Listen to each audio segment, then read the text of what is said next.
வேதம் இருக்கிற எல்லாரும் சங்கீதம் 132 சங்கீதம் அதனுடைய 18 வசனத்தை நாம் வாசிக்க கேட்போம். அவன் சத்துருக்களுக்கு வெட்கத்தை உடுத்துவேன், அவன் மீதிலோ அவன் கிரீடம் பூக்கும் என்றார். Praise the Lord. Hallelujah. அவன் சத்துருக்களுக்கு வெட்கத்தை உடுத்துவேன், அவன் மீதிலோ அவன் கிரீடம் பூக்கும் என்றார். முதல் வாரத்தில் 132 சங்கீதத்தினுடைய அவுட்லைன் எல்லாம் நம்ம பார்த்தோம். கடந்த வாரத்தில் கிரீடம் பூக்கும் என்கிறதான காரியத்தை கவனித்தோம். ஒரு காரியம் பூக்க வேண்டுமானால் மிக முக்கியமானது அதற்குள்ள உயிர் இருக்க வேண்டும். அப்போ உயிர் என்றால் என்ன, நமக்குள்ளே எப்படிப்பட்டதான ஜீவனை கர்த்தர் தந்திருக்கிறார் என்கிற காரியத்தை எல்லாம் கடந்த ஞாயிற்றுக்கிழமையிலே நம்ம கவனித்தோம். ஆவியானவர் ஒருவனுக்குள்ளே இருக்கிறார். ஆமென். தேவன் சொல்கிறார், நான் என்னுடைய ஆவி அவனுக்குள்ளே அனுப்புவேன், அவன் காரியங்களை ஞானமாக யூகித்து யோசித்து செய்யக்கூடியதான அந்த ஆவியை நான் அவனுக்குள்ளே வைப்பேன். இதெல்லாம் போன வாரத்தில் நம்ம வாசித்தோம். ஆமென். அப்போ ஆசரிப்பு கூடார வேலையை செய்வதிலே ஞானமாய் செய்ய, யூகித்து செய்ய சோத்திரம், கர்த்தர் ஒருவனை அதற்கென்று எடுத்து அவனுக்குள்ளே தன்னுடைய ஆவியை தந்து அவன் இவ்விதமாய் காரியங்களை செய்வான் என்று கர்த்தர் சொன்னார். அப்போது போன ஞாயிற்றுக்கிழமை நாங்கள் கவனித்தோம், நமக்குள்ளே இருக்கிற ஜீவன், நமக்குள்ளே இருக்கிறதான ஆவி, நமக்குள்ளே இருக்கிறதான தேவன். ஆமென். அவர் எப்படிப்பட்டவன் சொன்னால், ஒரு விஷயத்தை நமக்கு செய்யக்கூடியதான கிருபை தருகிறவர். அந்த ஜீவன் தான் நம்முடைய கிரீடத்தை அல்லது நம்முடைய வாழ்க்கையை அது பூக்கும்படி, நம்முடைய வாழ்க்கையில் நாம் ஷைன் ஆகும்படி செய்யக்கூடிய கிருபையை பெற்றவர் நம்முடைய ஆண்டவர். ஆமென். சோத்ரா. அப்போ உங்களுடைய ஒவ்வொருடைய கிரீடமும் பூக்கணும், உங்களுடைய வாழ்க்கையானது அது ஷைன் ஆகணும். சோத்ரம். அது வளரணும், அது பிரகாசமுள்ளதாய் மாற வேண்டுமானால் அதற்காக தான் கர்த்தர் உங்களோடு கூட இருக்கிறார். ஆமென். அவர் ஞானத்தை தருகிறவர், விவேகத்தை தருகிறவர், புத்தியை தருகிறவர், காரிய சித்தி உள்ளவனாக இருந்தான். அவன் போகிற இடங்களிலெல்லாம் காரியங்கள் வாய்த்தது. தாவீதோடு கூட கர்த்தர் இருந்தார். ஆமென். ஹல்லேலூயா. சோத்ரம். இந்த கேரக்டர்ஸ் எல்லாம் கடந்த ஞாயிற்றுக்கிழமையில நம்ம பார்த்தோம். எல்லாரும் தான் வாசித்தான். ஆனால் தாவீது வாசித்த போது சவுலுக்கு இருந்ததான அசுத்தாவி விலகி போயிற்று. தாவீது வாசித்த போது சவுலுக்குள்ளே ஒரு அமைதலும் ஒரு சமாதானமும் உண்டாயிற்று. ஆமென். அப்போ வித்தியாசமான நபர்களாய் இவர்களெல்லாம் இந்த பூமியிலே வாழ்ந்து ஜெயிக்க அவர்களுக்குள்ளே ஒரு ஜீவன், ஒரு உயிர் இருந்தது. அந்த ஜீவன் தான் யாரு? தேவனுடைய ஆவியானவர். ஆமென். சோதர். அப்போ இன்றைக்கும் நம்ம கடந்த ஞாயிற்றுக்கிழமையில் அந்த வசனத்தெல்லாம் நம்ம பார்த்தோம் இல்லையா? அவன் எந்தெந்த வேலைகள் எல்லாம் செய்ய கர்த்தர் அவனுக்கு கிருபை தந்தார். நான் சொன்ன அந்த வேலைகளிலெல்லாம் நீங்கள் செய்கிற வேலையை போட்டு பாருங்கள். அப்போ நீங்கள் செய்கிறதான வேலைகள், நீ ஒரு எலக்ட்ரிஷியனாக இருக்கலாம், ஒரு பிளம்பராக இருக்கலாம், ஒரு பில்டராக இருக்கலாம், ஒரு ஐடி துறையில் ஒர்க் பண்ணுறவனாக இருக்கலாம், ஒரு பேங்க்கில் நீங்கள் வேலை செய்யலாம். எந்த துறையில் இருந்தாலும் சரி, அந்த துறையில் நீங்கள் ஷைன் ஆகணும், நீங்கள் ஜொலிக்க வேண்டும், உன் கிரீடம் பூக்க வேண்டும் என்று சொன்னால் அதிலே திறமை உள்ளதான மனிதனாய் மாற கர்த்தர் உங்களுக்கு தன்னுடைய ஆவியை உனக்குள்ள வைத்திருக்கிறார். ஆமென். ஹல்லேலூயா. சோத்திரம். வேலை செய்கிற நிறைய பேரை பார்த்துருக்குறேன். சோத்திரம். ஆமென். முட்டாள்தனமாக வேலை செய்வாங்க. செஞ்சு முடிச்சுட்டு நம்ம கேட்டோம்னா அதுக்கு நியாயமான பதில் பேசுவான். இது இப்படி தான் அப்படின்வான். சோத்திரம். அவங்ககிட்ட நம்மளால் எதுவுமே பேச முடியாது. சரி முட்டாள் போடான்னு காசை கொடுத்து அனுப்பிச்சிடுவோம். அவ்வளோ முட்டாள்தனமான வேலை செய்கிற மனிதர்கள் எல்லாம் இருக்கிறாங்க. ஆமென். ஹல்லேலூயா. சோதரா. ஆனால் நீங்கள் அப்படிப்பட்டவர்களாம் இருக்கக்கூடாது. உங்களுடைய பணிஸ்தலத்தில், உன்னுடைய ஏரியாவில் கர்த்தர் உங்கள் கையில் என்ன தொழிலை, என்ன உத்தியோகத்தை தந்திருக்கிறாரோ அதில் நீங்கள் உங்களுடைய வாழ்க்கை, உங்கள் கிரீடம் பூக்க வேண்டுமானால் உனக்கு கற்றுத்தருகிறவர், சொல்லித் தருகிறவர், புத்தி தருகிறவர், ஆலோசனை தருகிறவர் உன்னோடு கூட ஒருத்தர் இருக்கிறார். சோதரன். அவர் தான் யோசேப்போடு கூட இருந்தார், அவர் தான் தானியேலோடு கூட இருந்தார், அவர் தான் தானியேலுடைய நண்பர்களோடு கூட இருந்தார். ஆமென். ஹல்லேலூயா. ஹல்லேலூயா. அவர் தான் பவுலோடு கூட, ஷீலாவோடு கூட இருந்தார், பர்னபாஸோடு கூட இருந்தார். ஆமென். சோதரன். அந்த ஆவியானவர் தான் உங்களோடு கூட என்னோடு கூட இருக்கிறார். ஆமென். அப்போ ஒரு காரியத்தை புத்தியினமாய் அல்ல, புத்தியோடு கூட செய்ய தேவன் கிருபை தருகிறார். அதுதான் அந்த ஜீவன். அந்த ஜீவன் இல்லைன்னு சொன்னால் ஒன்றும் பூக்க முடியாது. அந்த இன்ட்ரெஸ்ட் இல்லைன்னு சொன்னால் ஒருத்தனாலையும் வேலை செய்ய முடியாது. சிலர் பாருங்கள், வேலை செய்யணுன்றதான இன்ட்ரெஸ்டே இருக்காது. வேலைக்கு போகணுன்றதான இன்ட்ரெஸ்ட்டாக இருக்காது. சும்மாவே வீட்டில் உட்காந்து இருந்தால் நல்லா இருக்கும்னு நினைப்பாங்க. யாருன்னா சம்பாரிச்சுன்னு வந்து போட்டால் சாப்பிட்டுன்னு இருக்கலாம்னு நினைப்பாங்க. அப்படிப்பட்டதான கேரக்டர்ஸ் எல்லாம் இருக்கிறத நம்ம பார்க்குறோம். வேலை செய்ய வேண்டிய நேரத்தில் வேலை செய்ய மாட்டான். ஆமென். இப்படிப்பட்டதான சோம்பேறிகள் இருக்கிறதான குடும்பங்களையும் நம்ம பார்க்குறோம். ஆனால் கர்த்தர் உன்னை என்னையும் ஒரு சோம்பேறியாக கர்த்தர் வைக்கல. நமக்குள்ள ஒரு ஜீவனை, ஒரு உயிரை கர்த்தர் வைத்திருக்கிறார். ஆமென். ஹல்லேலூயா. ஆமென். அவர் அசை ஓடுகிறதான ஆவியானவர், அவர் கற்றுக் கொடுக்கிற ஆவியானவர், அவர் சொல்லி தருகிறதான ஆவியானவர், அவர் புத்தி தருகிறதான ஆவியானவர், பேதையை ஞானியாய் மாற்றுகிறதான கர்த்தருடைய ஆவியானவர். ஆமென். ஹல்லேலூயா. ஹல்லேலூயா. அவரை நம்பி அவரை உறுதியாய் பற்றி கொண்ட ஒருவனும் வெட்கப்பட்டு போனதாய் வேதம் சொல்லலை. ஆமென். ஹல்லேலூயா. அதனால் இந்த காலையில் நீங்கள் அவரை உறுதியாய் பற்றி கொண்டு இருப்பது உண்மையானால் உங்கள் முகத்தை வெட்கப்படுத்துகிற தெய்வன் அல்ல, உங்கள் முகத்தை பிரகாசிக்க பண்ணுகிறதான அற்புதமான கர்த்தர் அவர். ஆமென். ஸ்தோத்திரம். இன்றைக்கு நான் அந்த வசனத்தை தொடர போகிறேன். ஆமென். இன்றைக்கு அந்த வசனத்தினுடைய அந்த முதல் பகுதியை நான் பார்க்கணும்னு விரும்புகிறேன். 132 சங்கீதம் 18 வசனம் பாருங்க. அவன் மீதிலோ அவன் கிரீடம் பூக்கும். நம்முடைய வாழ்க்கை எப்போது பூக்கிறதோ, நம்முடைய வாழ்க்கையில் எப்போது தெய்வீக நன்மைகள், தெய்வீக ஆசீர்வாதங்கள் வருகிறதோ, அப்போதெல்லாம் ஒன்று நம்மோடு கூட சேர்ந்து கொள்ளுகிறது. நாம் விரும்பாமலேயே, நாம் அதை விரும்புவதில்லை, ஆனால் அது நம்மோடு கூட வருகிறது, நம்மை பின்தொடருது. எதுன்னு சொன்னால் அந்த முதல் வசனம் 18 வர முதல் வார்த்தை சத்துருக்களோ. ஆமென். ஹல்லேலூயா. எப்பெல்லாம் உன் வாழ்க்கையை தேவன் ஆசீர்வதிக்கிறாரோ, எப்பெல்லாம் நீ எந்தெந்த இடங்களிலெல்லாம் உன் முகம் பிரகாசமாய் மாறுகிறதோ, அங்கெல்லாம் ஒன்றை புரிந்து கொள்ள வேண்டும், அங்கே சத்ரு உனக்கு எதிராய் உருவாவான். ஆமென். ஹல்லேலூயா. ஆண்டவர் சொல்வார், அவன் சத்ருவுக்கோ வெட்கத்தை நான் உடுத்துவேன், ஆனால் உன்னுடைய கிரீடம் பூக்கும். ஆமென். ஹல்லேலூயா. அப்போ நீங்கள் வேதத்தில் வாசித்து பாருங்கள், எங்கெல்லாம் தேவனாலே மக்கள் ஆசீர்வதிக்கப்பட்டார்களோ அங்கே எல்லாரும் அந்த மனிதர்களுக்கு சத்துருக்கள் இருந்தாங்க, அவர்களுக்கு எதிராளிகள் இருந்தாங்க. ஆமென். ஹல்லேலூயா. சோதரன், எதிராளிகளில் 2 விதமான எதிராளி இருக்கிறான். ஒன்று நம்மளால் ஐடென்டிஃபை பண்ணக்கூடியதான எதிராளி. Very easily we can find out our enemy. Who is my enemy? Okay, இல்லை இவன் தான் என்னுடைய எனிமின்னு சொல்லி ரொம்ப ஈஸியாக ஐடென்டிஃபை பண்ணிடலாம், அவனை ஈஸியாக ஜெயிச்சிடலாம். ஏன்னா we know he is your enemy. அதனால் தெரிந்ததுனால நம்ம ஜெயிக்க முடியும். ஆனால் தெரியாத எனிமிஸ் இருக்கிறான், அவன் நமக்கு எனிமின்னே என்ன பண்ணாது, நம்மளுக்கு தெரியவே தெரியாது. சோத்திரம். ஆமென். அவனுகளை ஜெயிப்பது மிக மிக கடினம். எனவே ஆண்டவர் சொல்கிறாரு, அவனுடைய சத்துருக்கு நான் வெட்கத்தை என்ன பண்ணுவேன், உடுத்துவேன். நான் வெட்கத்தை அவனுக்கு தருவேன், உனக்கோ ஒரு பெரிய ஆசீர்வாதத்தை நான் உனக்கு முன்மாடி வைப்பேன். ஆமென். அப்போ இது ரொம்ப அற்புதமான ஒரு வாக்குத்தத்தமான வார்த்தை பாருங்க. ஆமென். உனக்கு ஒரு பெரிய வாக்குத்தத்தம் என்னன்னு சொன்னால், எங்கெல்லாம் உனக்கு விரோதமாய் சத்துருக்கள் எழும்புகிறார்களோ அந்த சத்துருக்களை நான் நிர்மூலமாக்கி அவர்களுக்கு முன்பதாய் உன்னுடைய வாழ்க்கையை நான் ஆசீர்வாதமாய் மாற்றுவேன். ஆமென். ஹல்லேலூயா.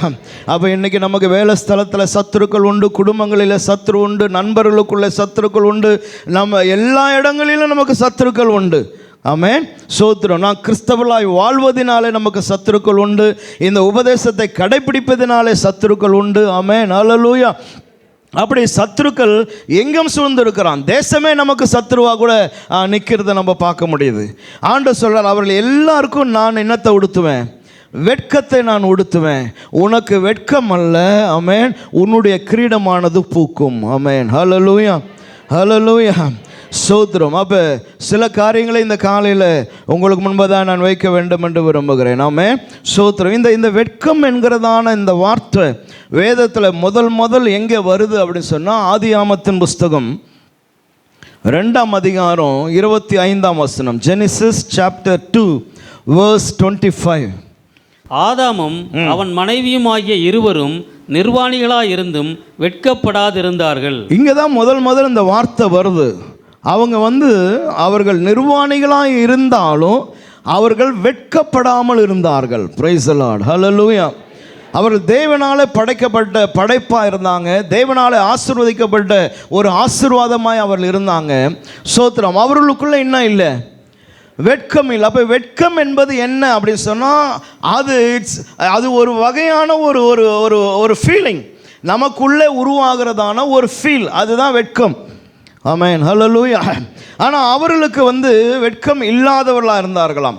ஆனால் Genesis chapter 3 verse 7 and 10 Vasantham சொன்னால் அவர்களுக்குள்ளே அந்த வெட்கம் என்கிறதான குணம், அந்த அந்த ஷைனஸ், அந்த வெட்கம் அவர்களுக்குள்ளே உண்டாயிற்று. எனவே அவர்கள் ஓடி ஒளிந்து கொள்கிறார்கள், தேவனுடைய சமூகத்துக்கு வர முடியாமல் போனார்கள். காரணம், பாவம் அவர்களுக்குள்ளே வந்த பொழுது, ஆமென், தாங்கள் நிர்வாணிகளாக இருக்கிறாள் என்பதை அறிந்த பொழுது அப்போது அவர்களுக்குள்ளே வெட்கம் உண்டாயிற்று. தேவனை சந்திக்க முடியாதவர்களாய் அவர்கள் போய் மறைந்து கொள்ளுகிறதை நம்ம வாசிக்கிறோம். ஆமென், ஹல்லேலூயா. அப்போ வெட்கம் எப்போது உருவாகிறது என்று பார்த்தீங்கன்னு சொன்னால், அந்த ஃபீல் எப்போது வருதுன்னு சொன்னால், தேவனுடைய காரியங்களுக்கு கீழ்ப்படியாமல் அவன் காரியங்களை செய்த பொழுது அவனுக்குள்ளே அந்த குற்ற உணர்வு, அந்த வெட்கம் உண்டாயிற்று. அவனால் தேவனை சந்திக்க முடியாமல் அவன் போய் ஒளிந்து கொள்ளுகிறதை அந்த ஆதியாமத்தில் நம்ம வாசிக்கிறோம். அப்போ வெட்கம் என்பது அது வெளியே காண்பிக்கக்கூடிய ஒரு பொருள் அல்ல, அது நம்முடைய உணர்வு. சோத்திரம், ஆமென், ஹல்லேலூயா. ஆதியாகமம் 4:5 பாருங்க, அங்கே காயனுக்கும் ஆபேலும் பார்க்குறோம், அண்ணன் தம்பி தான் 2 பேரும். ஆனால் அங்கே ஒருவனுக்கு வெட்கம் வருது. எப்போ வெட்கம் வருதுன்னா, தன்னுடைய பலி ஏற்றுக்கொள்ளப்படலை என்று சொல்லும் பொழுது அவனுக்கு அங்கே தன் சகோதரனுக்கு முன்பதாய் அவனுக்கு கொஞ்சம் என்ன ஆகுது, ஷேம் ஆகுது. ஆமென். கர்த்தர் அவனுடைய பலியை அங்கீகரிக்கல அப்படின்னும் போது, ஒருத்தர் அங்கீகரிக்கிறார், ஒருத்தர் அங்கீகரிக்கல அப்படின்னும் போது அங்கே அண்ணன் தம்பிக்குள்ளே அந்த அந்த ஒருத்தனுக்கு என்ன ஆகுது, வெட்கப்பட்டு நிற்கிறதான ஒரு சூழ்நிலை வருகிறது. அங்கே தான் அந்த அந்த உணர்வுகளுக்குள்ளே, சிந்தனைகளுக்குள்ளே பகையும் எதிர்ப்பும் எல்லாம் உருவாக காரணமாய் மாறுகிறது. ஆமென். அப்போ வெட்கம் அல்லது ஷேம் என்று சொல்லும் பொழுது அது நமக்குள்ளே ஏற்படுகிறதான உணர்வுகள், அது பல விதங்களிலே பல காரியங்கள் நிமித்தம் மனிதர்களாகிய நமக்குள்ளே அது வருகிறது. சத்துருக்கள், ஆமென், ஹல்லேலூயா. அப்போது இந்த வெட்கம் வரும்பொழுது தான் சில நேரங்களிலே அவன் நமக்கு சத்ருவாய் மாறுகிறான், அவனை நம்ம சத்ருவாய் நினைக்கிறோம், அவன் மேலே நம்ம பொறாமை கொள்கிறோம். பிரைஸ் தி லார்ட், ஹல்லேலூயா. அப்போ என்னுடைய கிரீடம் பூக்கும் அப்படின்னு சொன்னால், 4 பேர் முன்னாடி கர்த்தர் உன்னை ஆசீர்வதிக்கிறார், அல்லது உன்னுடைய அலுவலகத்தில் உனக்கு ஒரு நல்ல பேர் வருது, அல்லது இந்த மாதம் நீ தான் நல்ல ஒர்க்கர் அப்படின்லாம் வரும் பொழுது உன்னை அறியாமலே அந்த இடத்துல என்ன ஆகுது, சிலருடைய இருதயங்களிலே விரோதங்கள், குரோதங்கள் உருவாக சூழ்நிலைகள் வருகிறது. ஆமென், ஹல்லேலூயா. அப்போ எங்கெல்லாம் நீ உயர்த்தப்படுகிறையோ அங்கெல்லாம் நீ ஒரு வார்த்தை ஜெபம் பண்ணணும். ஆண்டவரே, எவெல்லாம் என் மேலே பொறாமையாக இருக்கிறானோ தெரியாது, கர்த்தர் நீர் பார்த்து கொள்ளும், அவனுடைய கண்களுக்கு என்னை விலக்கி காத்து கொள்ளும். ஆமென், ஹல்லேலூயா, ஹல்லேலூயா.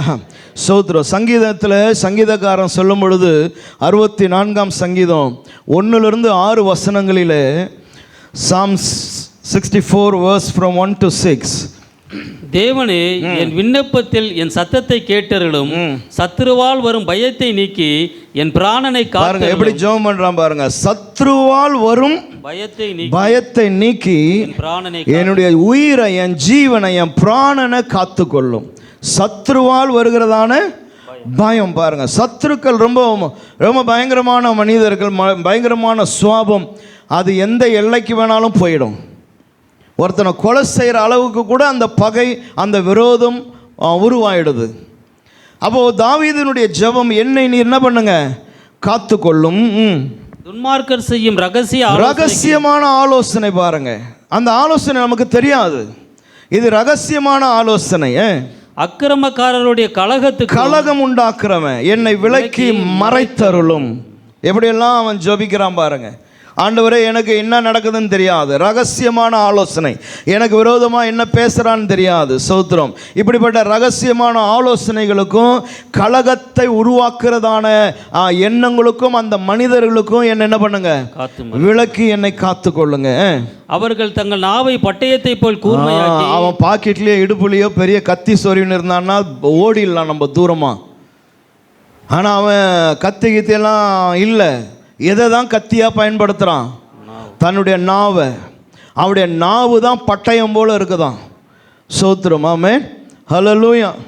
அப்போ யார் நாவனா நீங்கள் கத்தி மாதிரி பார்க்குறீங்களா? இல்லை. சோத்திரம். இல்லையா? கத்தி வச்சுருந்தானே நம்ம யோசிக்கலாம், அப்பா அவன் கையில் கத்தி வச்சுருக்கிறான், கொஞ்சம் தள்ளி போங்க அப்படின்னு இல்லாம். ஆனால் இவன் யாராம்? அவர்கள் தங்கள் நாவை பட்டயத்தை போல கூர்மையாக்கி மறைவுகளில் உத்தமன் மேல் எய்யும் பொருட்டு, பாருங்க, மறைவுகளிலே உத்தமன் மேலே எய்யும் பொழுது கசப்பான வார்த்தைகளாகிய தங்கள் அம்புகளை நாணேற்றுகிறார்கள். என்னது அம்பு? கசப்பான வார்த்தை, அதுதான் அம்பு. கசப்பான வார்த்தைகளினாலே தங்களுடைய அம்பை என்ன பண்றாங்களாம்? நாணேற்றுகிறார்கள். சற்றும் பயமின்றி சடுதியில் அவன் மேல் எய்கிறார்கள். சடுதியில் திடீரென்று அவன் மேல என்ன பண்றாங்களாம்? எய்கிறார்கள். ஆமென், ஹல்லேலூயா. சோதரா, அப்போ சத்ரு கீழே வாசித்துட்டே போகலாம். அப்போ ஒரு சங்கீதக்காரனுடைய பயம், ஒரு சங்கீதக்காரனுடைய ஜெபம் இது. அவன் மிக தெளிவாய் சத்ருவை புரிந்து வைத்து கொண்டிருக்கிறான். சத்ரு எப்படிப்பட்டவன், அவருடைய நாவு எப்படிப்பட்டது, அவன் எப்படிப்பட்டதான அம்பை என் மீது எய்வான். எப்போது எய்வான்? சடுதியா அதை எய்வான். இவைகளெல்லாம் அறிந்திருப்பதனால அவன் ஜெபிக்கிறான். ஆமென், ஹல்லேலூயா. என்றைக்கு தாவீதுடைய வாழ்க்கையிலே அந்த ஜீவன் உள்ளே வந்ததோ, அந்த அபிஷேகம் அவன் தலையின் மேலே ஊற்றப்பட்டதோ, அன்றிலிருந்து அவன் வாழ்க்கையில் அவன் அதிகமாய் சந்தித்தது சத்துருக்களை தான். அவனுடைய முடிவு காலம் வந்தபோது தான் அவன் ஜெபிக்கிற, ஆண்டவரே எல்லா சத்துருக்களுக்கும் என்னை நீங்களாக்கி மீட்டு கொண்டதற்காக உமக்கு நன்றி ஆண்டவரேன்னு சொல்லி. ஆனால் பல வருடங்கள் அவன் வாழ்க்கையில் சத்துருக்களை தான் அவன் பார்த்தான். ஆமென், ஹல்லேலூயா. அதனால் இந்த காலையில் நாம் பயப்பட வேண்டிய அவசியம் இல்லை. நாம் ஜெபிக்க, இந்த காரியத்தை சொல்ல நமக்கு ஒருவர் இருக்கிறார். நம்மை பாதுகாத்து கொள்ள ஒருவர் இருக்கிறார். நம்மை சத்துரு கையிலிருந்து விலக்கி காத்து கொள்ள நம்மோடு கூட ஒருவர் இருக்கிறார். அவருடைய ஆலோசனை நம் மீது பலிக்காதபடி நமக்கு ஒரு ஷீல்டாக இருக்க கர்த்தர் அரணான துணையாய் உனக்கும் எனக்கும் இருக்கிறார். ஆமென், ஹல்லேலூயா. காரியங்கள் நம்ம அறியாமல் புரியாமல் இருக்கலாம், ஆனால் கர்த்தர் எல்லாவற்றையும் அறிந்தவர். ஆமென். எப்போது எப்படி நம்மை காத்து கொள்ளணுமோ அப்படி காத்துக்கொள்ள அவர் அற்புதமான தேவன். ஆமென். சில 1-2 வாக்குத்தத்தங்களை உங்கள் முன்னாடி நான் கொண்டு வருகிறேன். ஏசாயாவின் புஸ்தகம் 54ஆம் அதிகாரம், ஐசையா சாப்டர் 54 verse 4. பயப்படாதே, நீ வெட்கப்படுவதில்லை. ஆமென். ஒரு அல்லேலூயா சொல்லாமா? பயப்படாதே, நீ வெட்கப்படுவதில்லை. ஞானாதே, நீ லட்சை அடைவதில்லை. வாக்குத்தத்தம் பாரு, பயப்படாத, நீ வெட்கப்படுவதில்லை. ஆமென், சோத்திரம். அப்படியே சாம்ஸ் 34:5 படிங்க. 34:5 சங்கீதம். நான் கர்த்தரை தேடினேன், அவர் எனக்கு செவி கொடுத்து என்னுடைய எல்லா பயத்துக்கும் என்னை நீங்களாக்கி விட்டார். ஆமென். 34:5. ஆமென். 34:5 பாருங்க. அவர்கள் அவரை நோக்கி பார்த்து பிரகாசம் அடைந்தார்கள், அவர்கள் முகங்கள் வெட்கப்படவில்லை. ஆமென், ஹல்லேலூயா. அப்ப எல்லா பயத்துக்கும் நீங்களாக்கி ரட்சிக்கிறார். இங்கே என்னுடைய முகம் என்னாவல, வெட்கப்பட்டு போகல. இவைகள் எல்லாம் நமக்கு தேவன் தருகிற வாக்குத்தத்தங்கள். ரோமன்ஸ் 10 சாப்டர் 10 verse 11 பாருங்க. ரோமர் 10:11. அவரை விசுவாசிக்கிறவன் எவனோ அவன் வெட்கப்படுவதில்லை. அவரை விசுவாசிக்கிறவன் எவனோ, ஆமென், ஹல்லேலூயா, அவன் வெட்கப்படுவதில்லை. எனவே இந்த காலையில் தேவனை விசுவாசித்து நாம் ஓடிக்கொண்டிருப்போமானா நமக்கு விரோதமாக எழும்புகிறவனை கர்த்தர் பார்த்து கொள்வார். ஆமென், ஹல்லேலூயா, சோத்திரம். அப்போ நம்முடைய கிரீடம் பூக்க வேண்டுமானா சில நேரங்களில் சத்ரு அவசியமானவனாய் மாறுகிறான். சத்ருக்கு முன்பதாக தான் நம்முடைய கிரீடத்தை கர்த்தர் பூக்கும்படி செய்கிறார். ஆமென். கவனிக்கிறீங்களா? உன் வாழ்க்கை செழிக்க வேணும்னா யார் வேணும்? கர்த்தர் சத்துருக்களுக்கு முன்பாக தான் உனக்கு ஒரு பந்தியை ஆயத்தம் செய்கிறார். அதான் வசனம். ஆமென். என் தலையை எண்ணெயினால் அபிஷேகம் பண்ணி, யாருக்கு முன்னாடி? என் சத்துருக்களுக்கு முன்பதாக. சோத்திரம். ஆமென், ஹல்லேலூயா. அப்போ பல நேரங்களில் வேதத்தில் எங்கெல்லாம் பிரச்சனைகளும் போராட்டங்களும் சத்துருக்களும் எதிராளிகளும் எழும்பினார்களோ அங்கே தேவன் தன்னுடைய ஜனத்தினுடைய கொம்பை உயர்த்தினார், தன்னுடைய ஜனத்துடைய முகத்தை பிரகாசிக்கும்படி செய்தார், அவனுடைய கிரீடத்தை கர்த்தர் ஆசீர்வதித்தார். ஆமென், ஹல்லேலூயா, சோதரம். நம்பர்ஸ் என்னாமத்தின் புஸ்தகம் 16ஆம் அதிகாரம் 1லிருந்து 3 வசனங்கள், என்னாகமும் 16ஆம் அதிகாரம் 1லிருந்து 3 வசனங்களில் மோசேக்கும் ஆரோனுக்கும் விரோதமாக ஒரு கூட்டம் கூடுது. வாசிங்க. லேவிக்கு பிறந்த கோகாத்தின் குமாரனாகிய இத்சேயரின் மகன் கோராகு என்பவன் ரூபன் வம்சத்தில் உள்ள எலியாபின் குமாரராகிய தாத்தானையும் அபிராமையும் பேலேத்தின் குமாரனாகிய ஓனானையும் கூட்டிக் கொண்டு இஸ்ரவேல் புத்திரரில் சபைக்கு தலைவர்களும் சங்கத்துக்கு அழைக்கப்பட்டவர்களும் பிரபலமானவர்களும் ஆகிய 250 பேர்களோடும் கூட மோசேக்கு முன்பாக எழும்பி, பாருங்க, லேவி கோத்திரத்தில் இருக்கிறவங்களே தான் என்ன பண்றாங்க, 250 பேரை தன்னோடு கூட கூட்டிக் கொண்டு மோசேக்கு விரோதமாக என்ன பண்ணுறாங்க, எழும்புறாங்க. அவங்க என்ன சொல்கிறாங்கன்னா, நீ தான் இந்த பலிகளெல்லாம் இந்த காரியங்களெல்லாம் செய்யணுமா? நாங்கள் கூட என்ன பண்ண முடியும், செய்ய முடியும். நாங்களும் அசைவாட்டுகிற காணிக்கைகளை செலுத்த முடியும். நீங்கள் பண்ணுற காரியத்தை நாங்களும் செய்ய முடியும் என்று பழைய ஏற்பாட்டு காலத்தில் மோசேக்கும் ஆரோனுக்கு எதிராய் இந்த ஒரு குழுவானது எழும்ப ஆரம்பித்தது. அப்போ இந்த காரியம் எழும்பின பொழுது தான் கர்த்தர் யாருடைய கிரீடத்தை பூக்க வேண்டும் என்று அவர் நிர்ணயித்தாரோ அவனுடைய கிரீடத்தை பூக்கும்படி கர்த்தர் செய்தார். ஸ்தோத்திரம், ஆமென், ஹல்லேலூயா. அதனால் எதிர்ப்புகள் வரும்போது, நமக்கு விரோதமாய் காரியங்கள் எல்லாம் வரும்பொழுது நம்ம மனம் தளர்ந்துடக்கூடாது, மனம் சோர்ந்துடக்கூடாது. அந்த இடத்துல வைத்து தான் கர்த்தர் உன் தலையை நிமிர்த்துகிறார். ஆமென், ஹல்லேலூயா. சோதரர், இன்றைக்கி யாரும் எதுவும் செய்யலாம். இன்றைக்கி நம்ம நியூ டெஸ்டமென்ட் காலத்தில் இருக்கிறோம். ஆனால் அது ஓல்ட் டெஸ்டமென்ட் காலம். அன்னைக்கு ஆசாரிய ஊழியத்தை செய்ய ஆரோனையும் ஆரோனுடைய குடும்பத்தையும் கர்த்தர் அழைத்திருந்தார். லேவிகளுடைய வேலைகளை செய்வதற்கு லேவி கோத்திரத்தை கர்த்தர் அழைத்திருந்தார். இவர்களை தவிர வேறு யாரும் என்ன பண்ணக்கூடாது, உள்ளே வரக்கூடாதுன்னு கர்த்தர் கட்டளையிட்டார். அது ஓல்ட் டெஸ்டமென்ட், இப்போ கிடையாது. ஆமென், ஹல்லேலூயா. புதிய ஏற்பாட்டு காலத்தில் எல்லாரையும் கர்த்தர் ராஜாக்களும் ஆசாரிகளுமாய் மாற்றியிருக்கிறார். எல்லாரையும் கர்த்தர் அவருடைய பிள்ளைகளாய் தெரிந்தெடுத்திருக்கிறார். எல்லாருக்குள்ளும் கர்த்தர் தன்னுடைய ஆவியை வைத்திருக்கிறார். எல்லாரும் சுவிசேஷத்தை பிரசங்கிக்க வேண்டும் என்பது உங்கள் மீது வைத்ததான கடமை என்று வேதம் சொல்லுது. பழைய ஏற்பாட்டு காலத்தில் தான் இந்த மோசே ஆரோனுடைய ஊழியங்கள் எல்லாம். ஆமென், ஹல்லேலூயா. சோதரர், அப்போ அவர்களுக்கு எதிராக லேவியர் சொல்கிறான், நாங்கள் கூட இதை செய்ய முடியும் அப்படின்றான். அப்போ கர்த்தர் இதுக்கு ஒரு தீர்வை காண வேண்டும் என்று கர்த்தர் சொன்னார், நீ 12 கோத்திரத்துக்கும் ஒவ்வொரு கோல் எடு, ஒவ்வொரு ஸ்டிக் எடு, 12 ஸ்டிக் எடு. அந்த 12 ஸ்டிக்கை கொண்டு என்னுடைய உடன்படிக்கை பெட்டியாண்டு என்ன பண்ணேன், அவை சோதரம், யாருடைய கிரீடம் துளிர்க்க வேண்டும் என்று நான் விரும்புகிறேனோ, யாரை நான் ஆசீர்வதிக்கணும், யாரை நான் சூஸ் பண்ணணும்னு விரும்புகிறேனோ அவனுடைய கோல் துளிர்க்கும். ஆமென், ஹல்லேலூயா. எனவே ஆரோனுடைய அதிகாரத்தை மீண்டுமாய் கர்த்தர் ஒரு முறை ஜனத்துக்கு முன்னாடி என்ன பண்ணார், காண்பித்தார். அப்போ நான் எடுத்ததான சப்ஜெக்ட் என்னன்னா, எங்கே சத்ரு எழும்புகிறானோ அங்கே கர்த்தர் உன் தலையை உயர்த்துகிறார். பிரைஸ் தி லார்ட், ஹல்லேலூயா, ஹல்லேலூயா. அதுதான் ரகசியம். எங்கெல்லாம் நமக்கு எதிரான காரியங்கள் வழுகிறதோ கொஞ்ச காலத்தில் அந்த எதிராளி எங்கே இருப்பானே நமக்கு தெரியாது, அவன் காணாமல் போய்விடுவான். ஆனால் அதே இடத்துல கர்த்தர் உன்னை வாழ வைப்பார். சோத்திரம், ஆமென், ஹல்லேலூயா. இதுதான் கர்த்தர் தன்னுடைய பிள்ளைகளுக்காய் செய்கிற அற்புதமான விஷயம். நம்ம எதிர்த்தவனை தேடியும் கண்டுபிடிக்காமல் இருப்பேன், அதுதான் வசனம். அவனை நீ தேடியும் காணாதிருப்பாய். ஒரு வழியாய் வருகிறவன் 7 வழியாய் ஓடிப்போவான். சோத்திரம். கொஞ்ச காலங்கள் சில சிக்கல்கள் இருக்கிறது போல தோணும். ஆனால் காலங்கள் வரும்பொழுது கர்த்தர் அவனுக்கு வெட்கத்தை உடுத்துகிறார். தோல்வியை தழுவ கர்த்தர் உதவி செய்கிறார். உன்னையும் என்னையும் ஆண்டவர் பூக்கும்படி கர்த்தர் செய்கிறார். ஆமென், ஹல்லேலூயா, ஹல்லேலூயா. அப்போ 17ஆம் அதிகாரம் 8ஆம் வசனத்தில் என்னாகும், ஆரோனுடைய கோல், ஆரோனுடைய கிரீடம் துளிர்த்தது. வாசிங்க 17:8 என்னாகமம். மறுநாள் மோசே சாட்சியின் கூடாரத்துக்குள் பிரவேசித்த போது இதோ லேவியின் குடும்பத்தாருக்கு இருந்த ஆரோனின் கோல் துளிர்த்திருந்தது. Price the Lord. ஆரோனுடைய கோல் துளிர்ந்திருந்தது. ஒரு அல்லேலூயா சொல்லாமா? ஹல்லேலூயா, சோதரர். எனவே இந்த காலையில் உன்னுடைய கோல் துளிரும், அது உன்னுடைய ஜெபமாக வாஞ்சியாக இருக்கணும். ஆண்டவரே, நான் இருக்கிறதான பணிஸ்தலத்தில் ஆமென் ஹல்லேலூயா என்னை நீர் உயர்த்தி வைக்கணும். ஆண்டவரே, என் முகத்தை நீர் உயர்த்தணும். சத்துருக்களுக்கு எதிராய் கர்த்தர் என்னை நீர் ஷைன் பண்ணணும். ஆமென் ஸ்தோத்திரம். அதுதான் நம்முடைய ஜெபமாக இருக்கணும்.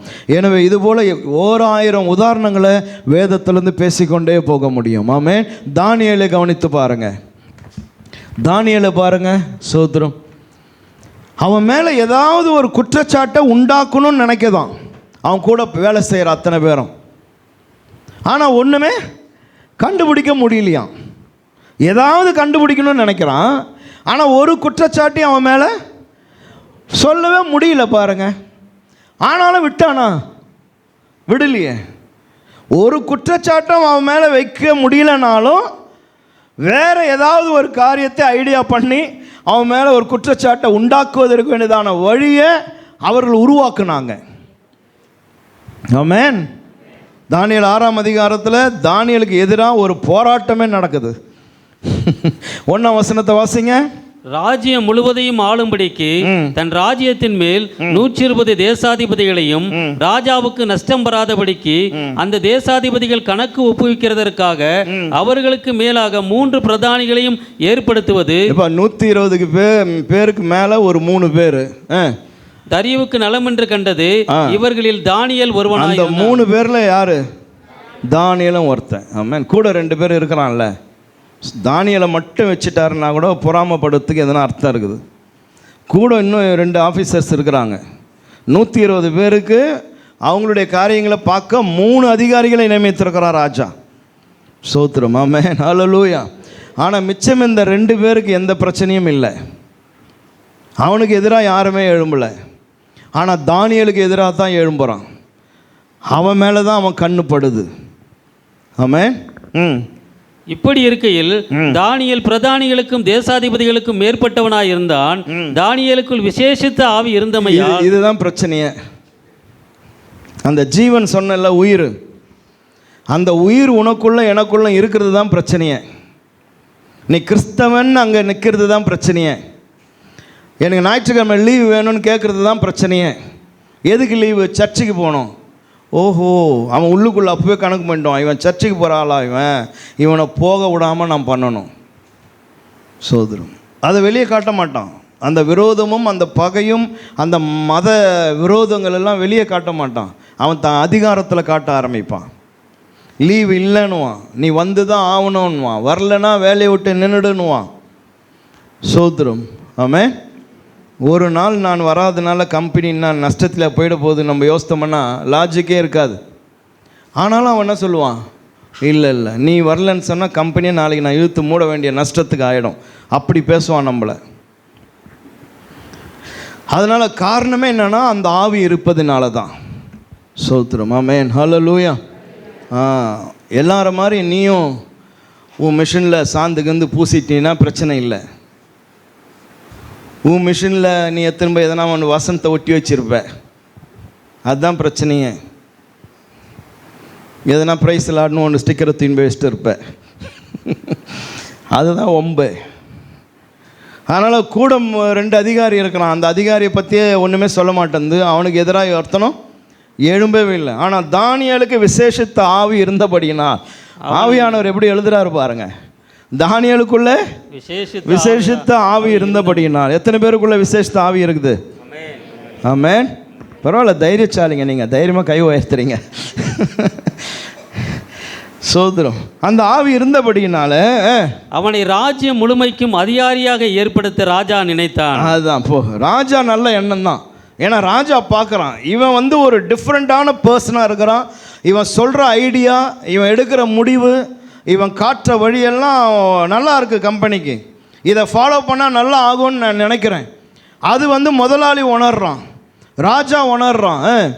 அப்பொழுது பிரதானிகளும் தேசாதிபதிகளும் ராஜ்யத்தின் விசாரிப்பிலே தானியேலை குற்றப்படுத்தும்படி முகாந்தரம் தேடினார்கள். இன்னத்துக்கு இப்போ இந்த வசனம் எதுக்கு வரணும்? என்ன பண்ணான் இப்போ அவன்?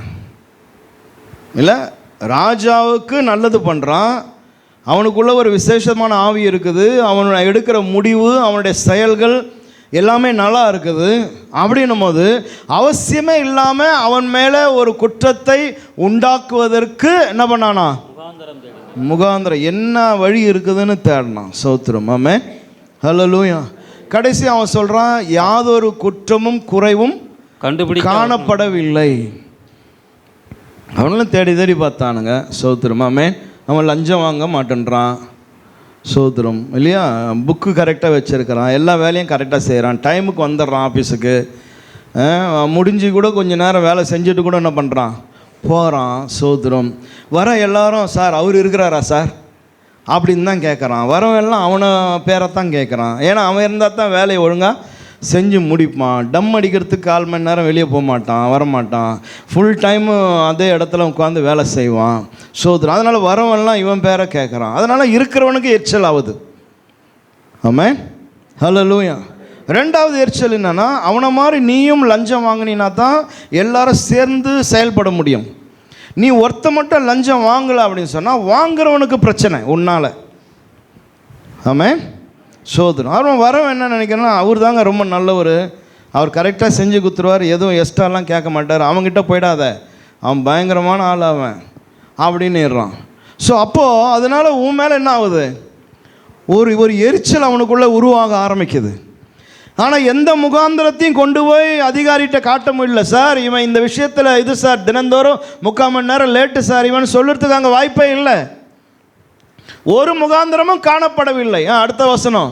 அப்பொழுது அந்த மனுஷர், நாம் இந்த தானியேலை அவனுடைய தேவனை பற்றிய வேத விஷயத்திலே குற்றப்படுத்தும் முகாந்திரத்தை ஒரு விஷயமும் காணப்படவில்லைன்னு ஒன்று. அப்போது அவர்கள் எல்லாரும் டீ குடிக்க கடந்து போனார்கள்ட்டா பரவாயில்ல, உடலியா அவன் அப்போ என்ன பண்ணுறான், இனி என்ன கண்டுபிடிக்கலாம் அப்படின்னு சொல்லி அவனுடைய தேவனுடைய அவனுடைய மதத்தின் அடிப்படையில் எதனா ஒன்று பண்ணலாமா, அதுக்கு ஒரு பிளான் உருவாக்கி ராஜா கிட்ட போய் ஜிங்ஸிக்கு போட்டு, இனிமேல்ட்டு உம்மை தவிர யாருமே என்ன பண்ணக்கூடாது, தேசத்தில் ஆராதிக்க கூடாது ராஜாவே, நீர் எவ்வளோ சிறந்தவர், எவ்வளோ பெரியவர், உம்மை நாங்கள் எவ்வளோ நேசிக்கிறோம், ஒரு மாதத்துக்கு ஒருத்தனும் வேறு யாரையும் என்ன பண்ணக்கூடாது, உம்மை தான் வணங்கணும் ராஜாவே. அவனை எல்லாரும் ஓஹோன்னு புகழ்ந்தவனை அவன் சைன் பண்ணிட்டான். சோத்திரம். 30 நாளைக்கு என்ன தவிர யாரையுமே வணங்கணும். கொஞ்சமான யோசிக்கணும்ல, என்னடா ஊரில் இவ்வளோ ஜனம் இருக்குது அப்படின்னு. ஆமாம், அவர் சைன் போட்டார். இவருக்கு அவ்வளோ சந்தோஷம், 30 நாள் எல்லாருமே நம்மளை தான் வணங்க போகிறாங்க. ஆமாம். ஸோ அதனால் கதையெல்லாம் உங்களுக்கு தெரியும் பாருங்கள். தானியேலை கொண்டு போய் சிங்கக்கேபிக்குள்ளே போட்டாங்க, ஏன்னா காரியங்களெல்லாம் தெரியும். ஆனால் கர்த்தர் தானியேலுடைய கொம்பை உயர்த்தினார், அவருடைய கிரீடம் பூக்கும்படி கர்த்தர் செஞ்சார். தேசம் முழுவதும் ஒரு முழக்கம் உண்டாயிற்று. என்ன முழக்கம்னா, தானியேலுடைய தெய்வன் தான் தேவன். ஆமென். ஹல்லேலூயா. இயர் ஆஃப்டர் எல்லாரும் யாரைத்தான் வணங்கணும், தானியேலின் தேவனாக தான். போன மாதம் சொன்னால் என்னத்தான் வணங்கணும்னு, இப்போ சொல்கிறான் இனி யாரை தான் வணங்கணும், தானியேலுடைய தேவனை தான் வணங்கணும் அப்படின்னு சொல்லி. அப்போ நம்முடைய கொம்பு உயர்த்தப்பட வேண்டுமானால் சில நேரங்களில் இப்படிப்பட்டதான இஷ்யூஸ் எல்லாம் வரும். அவைகளின் மத்தியில் தான் கர்த்தர் நம்மை உயர்த்த ஆரம்பிக்கிறார். ஆமென். ஹல்லேலூயா. ஹல்லேலூயா. 6:24 பாருங்கள் பிரதர். என்னன்னு 6:24. தானியேலின் மேல் குற்றஞ்சாட்டின மனுஷரையோ வென்றால் ராஜா கொண்டு வர சொன்னான். அவர்களையும் அவர்கள் குமாரரையும் அவர்கள் மனைவிகளையும் சிங்கங்களின் கெபியிலே போட்டார்கள். அவர்கள் கெபியின் அடியிலே சேரும் முன்னே சிங்கங்கள் அவர்கள் மேல் பாய்ந்து அவர்கள் எலும்புகளை எல்லாம் நொறுக்கி போட்டது. இந்த ஒரு விஷயத்தில் ராஜாவை நம்மளை பாராட்டலாம். விசேஷமான ஆவி அவருக்குள்ளே செயல்பட்டு நல்ல ஞானத்தை கர்த்தர் தந்து, சோத்திரம். ஆமென். அவனில் மட்டும் இல்லை, ஒட்டுமொத்த ஃபேமிலியும் தூக்கின்னு வர சொல்லி, சோத்திரம். ஆமென்.